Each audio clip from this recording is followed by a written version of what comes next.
नमस्कार, मैं हूं ब्रिज द्विवेदी। एग्रीमीटर में आप सभी का स्वागत है। आज के एग्रीमीटर में हम ग्वार के बाजार पर चर्चा करेंगे। ग्वार पर बातचीत करने के लिए हमारे साथ जुड़ रहे हैं पृथ्वी फिनमार्ट के डायरेक्टर और कमोडिटी करेंसी के research head Manoj Kumar Jain ji. Manoj sir नमस्कार, स्वागत है आपका द बोनस में। नमस्कार ब्रिज जी। सर, आज के इस शो में हम लोग ग्वार के बाजार पर विस्तार से चर्चा करेंगे। बीते एक महीने में अगर देखा जाए तो ग्वार सीड और ग्वार गम की कीमतों में मजबूती देखने को मिली है। ये मजबूती क्या सर आगे भी जारी रहेगी? देखिए, यहाँ पे ग्वार सीड और ग्वार गम हम देख रहे थे कि पिछले काफी महीनों से दबाव में कारोबार कर रहे थे और एक बहुत ही सीमित दायरा वहां बना हुआ था। लेकिन हमने देखा है कि यहाँ पे निचले स्तरों से अच्छी रिकवरी लौटती हुई नजर आई है, चाहे वो ग्वार सीड हो या ग्वार गम हो। स्पेशली यहाँ पे दो बड़े कारण जो है वो हमारे हिसाब से लगते हैं इस तेजी के पीछे। पहला तो यहाँ पे जिस तरह से जो यूएस और ईरान के बीच में कॉन्फ्लिक्ट की शुरुआत हुई, उसके चलते एनर्जी के प्राइसेस जो है वो रिकॉर्ड लेवल्स पर पहुंचते हुए नजर आए। तो वहां से सपोर्ट जो है ग्वार सीड और ग्वार गम की कीमतों में आता हुआ नजर आया। दूसरा, यहाँ पे जो वेदर एजेंसीज है उनका प्रिडिक्शन इस वर्ष में एल नीनो को लेकर के है और यहाँ पे आईएमडी ने 92% और स्काईमेट ने 94% जो है बारिश रहने की बात कही है। मतलब जो मानसून है वो नॉर्मल से कम रहेगा। तो उसके चलते भी ग्वार सीड और ग्वार गम की कीमतों में यहाँ पे मजबूती देखने को मिल रही है। तो फंडामेंटल्स यहाँ पे सपोर्टिव होते हुए नजर आए और उसीलिए हमने देखा कि जो कीमतें हैं वो काफी समय से जो एक दबाव में कारोबार कर रही थी, वहां से एक अच्छी मजबूती जो है दिखाती हुई नजर आ रही है। ठीक है, ये वो फंडामेंटल्स हैं जो प्राइजेस को सपोर्ट दे रहे हैं। सर, फरवरी के अगर आंकड़े उठाकर देखें तो ग्वारगम एक्सपोर्ट में अच्छी ग्रोथ रही है। क्या ये मान लिया जाए कि ग्वारगम की एक्सपोर्ट डिमांड वापस लौट आई है? देखिए, यहाँ पे अगर जो कॉन्फ्लिक्ट है वेस्ट एशिया का वो लंबे समय तक चलता है तो हम देख रहे हैं कि जो मध्य पूर्व के जो देश हैं, चाहे वो सऊदी अरेबिया हो या यूएई हो या कतार हो, वहां से जो कच्चे तेल का उत्पादन है उसमें बड़ा लॉस जो है देखने को मिल रहा है। तो ऐसे में जो दूसरे देश है वो निश्चित रूप से वहां पे उत्पादन में बढ़ोतरी करना चाहेंगे और कहीं ना कहीं वहां पे जो एप्लीकेशन है ग्वारगम की वो बढ़ती हुई नजर आएगी।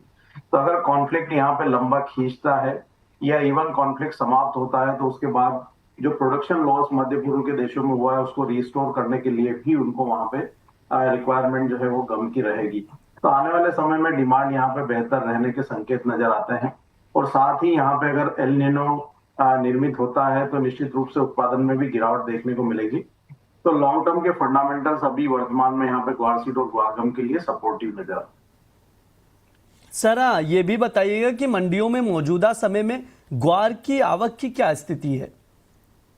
ग्वार की आवक यहाँ पे हम देख रहे हैं कि ठीक ठाक है और उसी के चलते हम देख रहे हैं कि जो राजस्थान की जो मंडी है वहां पे 2837 टन की आवक जो है वो रही है अप्रैल में और हरियाणा में 1230 टन की रही है।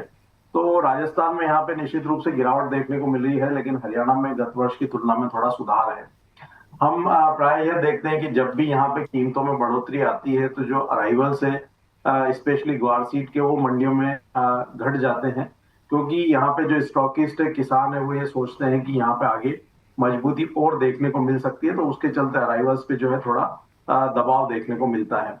तो हमारा मानना है कि यहाँ पे कीमतें अगर लंबे समय तक ऊपरी स्तरों पर बनी रहती है तो निश्चित रूप से आवक जो है वहां पे ग्रेजुअली कमजोर पड़ती हुई नजर आएगी। सर, थोड़ा सा टेक्निकल चार्ट भी एक्सप्लेन कर दीजिए कि टेक्निकल चार्ट पर ग्वार सीड और ग्वारगम में क्या लग रहा है, सपोर्ट और रेजिस्टेंस क्या है, यहाँ पर चार्ट में क्या दिखाई दे रहा है सर?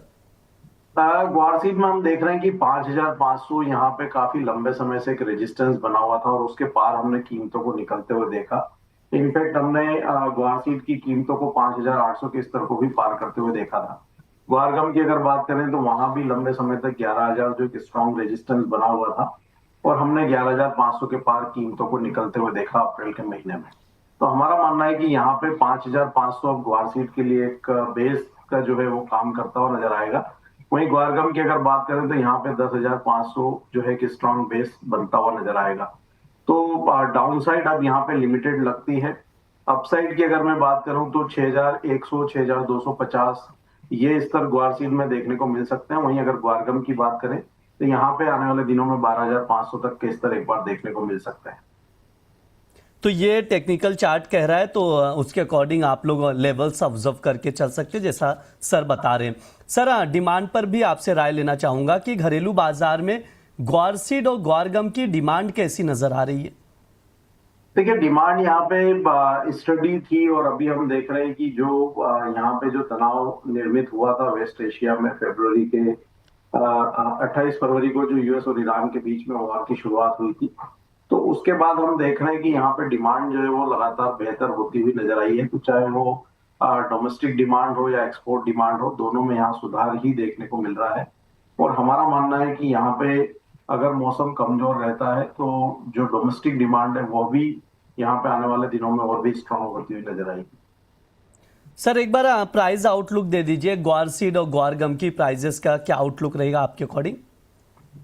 ग्वार सीड में मेरा मानना है कि 5,500 बेस रहेगा। जब तक कीमतें 5,500 के स्तर को यहाँ पे होल्ड कर रही, क्लोजिंग बेसिस पे बाय ऑन डिप्स की रणनीति रखी जा सकती है। ऊपर में 6,100 से 6,240 तक के लक्ष्य वहां रखे जा सकते हैं। थोड़ा मीडियम टर्म की मैं बात कर रहा हूँ, 1 से 2 महीने की। वहीं ग्वार गम की अगर बात करें तो वहां भी 10,800 से 10,500 की रेंज में बाय की रणनीति बना करके चलना चाहिए। 10,000 के नीचे के स्टॉप लॉस से 9,940 के स्टॉप लॉस के साथ वहां पे डिप्स में बाय की रणनीति बनाना चाहिए। ऊपर में 12,500 तक के लक्ष्य ग्वारगम में भी रखे जा सकते हैं। तो मीडियम टर्म आउटलुक यहाँ पे ग्वार सीड और ग्वारगम का पॉजिटिव नजर आता है। डिप्स में बाय की सलाह है। ठीक है, बाय की ही सलाह दी जा रही है सर की तरफ से, तो उसके अकॉर्डिंग आप लोग रणनीति बनाकर चल सकते हैं। सर एक आखिरी सवाल रहेगा, अगर किसी को वायदा बाजार में एग्री कमोडिटी में पोजीशन बनानी हो तो आपकी तरफ से टॉप एग्री कॉल्स क्या कुछ रहेंगे रिकमेंडेशन में? देखिए, यार शॉर्ट टर्म के लिए अगर रणनीति बनानी है सिर्फ फॉर 3-4 डेज, तो ग्वार सीड में ही अगेन यहाँ पे जो मे कॉन्ट्रैक्ट है अभी 5,780 के आसपास ट्रेड हो रहा है। अगर यहाँ पे थोड़ा डीप आता है 100 रुपीज के आसपास का, तो 5,680 के स्तर पर ग्वार सीड का जो मे कॉन्ट्रैक्ट है वहां पे बाय करने की सलाह रहेगी। एक स्टॉप लॉस जो लगाना है 5,570 का लगाना है और लक्ष्य यहाँ पे 5,900 के रहेंगे। साथ ही यहाँ पे टर्मरिक में हम देख रहे हैं कि पॉजिटिव मोमेंटम बना हुआ है, तो टर्मरिक के मे कॉन्ट्रैक्ट में 16,000 के स्तर के आसपास बाय की सलाह रहेगी 15,680 के स्टॉप लॉस से, और लक्ष्य वहां पे 16,600 के रहेंगे। ठीक है, 2 रिकमेंड किए जा रहे हैं एग्री कॉल्स, एक हल्दी और ग्वार सीड, इन दोनों पर खरीदारी की सलाह दी जा रही है। तो उसके अकॉर्डिंग आप लोग देख सकते हैं, जैसा सर ने लेवल्स बताए हैं उसको ऑब्जर्व करके चल सकते हैं। सर समय भी हो चुका है, डिस्क्लेमर दे दीजिए। जो भी कमोडिटीज हमने डिस्कस की है उसमें मेरी कोई व्यक्तिगत पोजीशन नहीं है। रिकमेंडेशन के चलते हमारे क्लाइंट्स की पोजीशन हो सकती है। जी सर, बहुत बहुत शुक्रिया सर आज की चर्चा में जुड़ने के लिए। यह हमारा एग्री मीटर शो है, इस दौरान तमाम एग्री कमोडिटीज पर बातचीत की जाती है। इस बार हमने यहाँ पर ग्वार के मार्केट पर चर्चा की है, विस्तार से बातचीत की गई है, एक्सपोर्ट को समझा गया है, फंडामेंटल्स को समझे गए, कौन से वो फंडामेंटल्स है जो प्राइजेस को सपोर्ट दे रहे हैं, इस पर बातचीत की गई है। कुछ टॉपिक्स भी रिकमेंड किए गए एग्री कमोडिटी के, उन पर आप लोग नज़र बनाकर चल सकते हैं। फिलहाल के लिए शो में इतना ही। आप लोग बने रहिए द बोनस के साथ। धन्यवाद।